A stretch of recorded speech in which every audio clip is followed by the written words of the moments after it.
Hey, what's going on, everyone? Tonight, I'm just going to jump right in. Tonight, we're talking about if your child has the proper cognitive skills to succeed in school. So, some of the cognitive skills that I'm talking about, some of the things that are very important to be able to succeed in school, are things like memory. You have, long-term and short-term memory.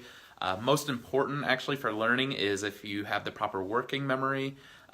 Visualization skills, processing speed, your ability to use logic and reasoning.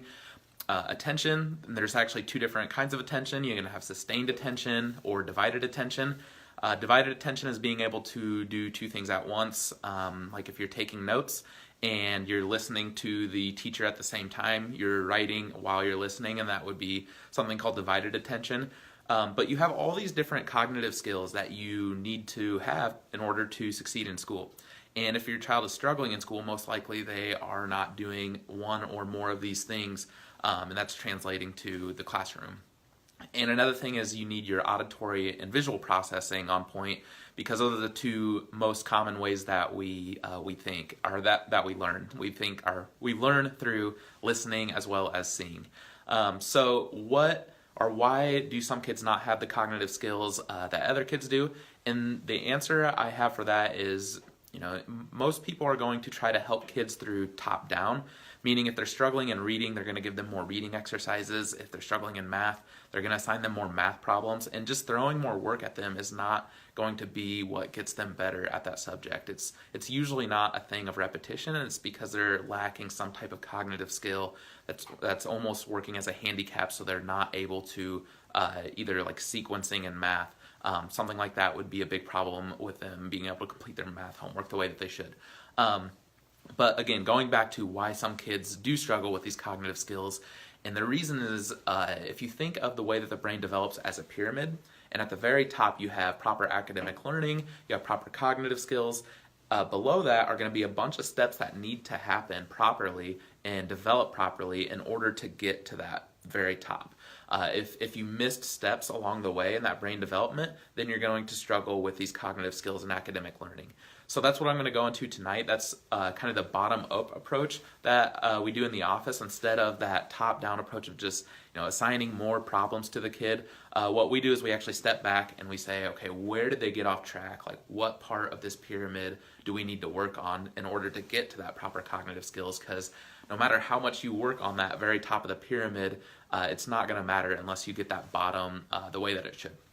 So the very first thing, and if anyone follows me, they know I talk a ton about primitive reflexes, but today's going to be no different. At the very base of the pyramid are your primitive reflexes, and these are there to reflexively give your brain some feedback when you're first born. They're pretty immature in nature. They don't allow a lot of using your higher brain. They don't allow a lot of the part of the brain you need to be able to function in school. So if you still have these primitive reflexes right there at the very bottom, you need to be able to get rid of these in order to get onto the next stage, which is usually like your sensory motor system and building up your core musculature. And then on top of that is your sensory processing and building up your sensory systems. And then finally, once you get all those things in order, then you're going to be able to get the proper cognitive development and learning in school. So what we do in the office is we assess where at on that pyramid you're at, and then we start from there and get that next layer completely solid, and then move on to the next one, and then move on to the next one. So then when we finally get to the top, your child's able to succeed in school and have the cognitive skills to be able to work properly. So, I'd say virtually every single kid that I've had that struggles in school as a patient, they always have primitive reflexes. So it's at the very bottom. If your kid has primitive reflexes, a lot of things that are common are they can't sit still, they can't focus, they can't concentrate for long periods of time, they're not able to read very fast, or they're not able to comprehend what they read, so they'll get to the end of the book or end of chapter or end of the page and have no idea what they just read. They might have sloppy handwriting, hand-eye coordination. All these different things are very common for kids that still have these retained primitive reflexes. But as far as advice to you, I would definitely, if you think your kid may have some of these primitive reflexes, or if they're really struggling in school, my guess is they probably do.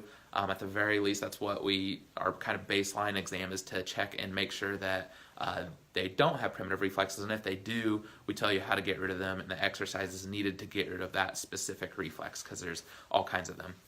But anyways, you need to start at the very bottom of the pyramid, step back and take a bottom-up approach instead of always working at the top of the pyramid. We need to actually go through and see where they went off track so that we can build up to the proper academic learning. So the very first thing that we do is check for primitive reflexes and where they're at there, because that's the very first stage.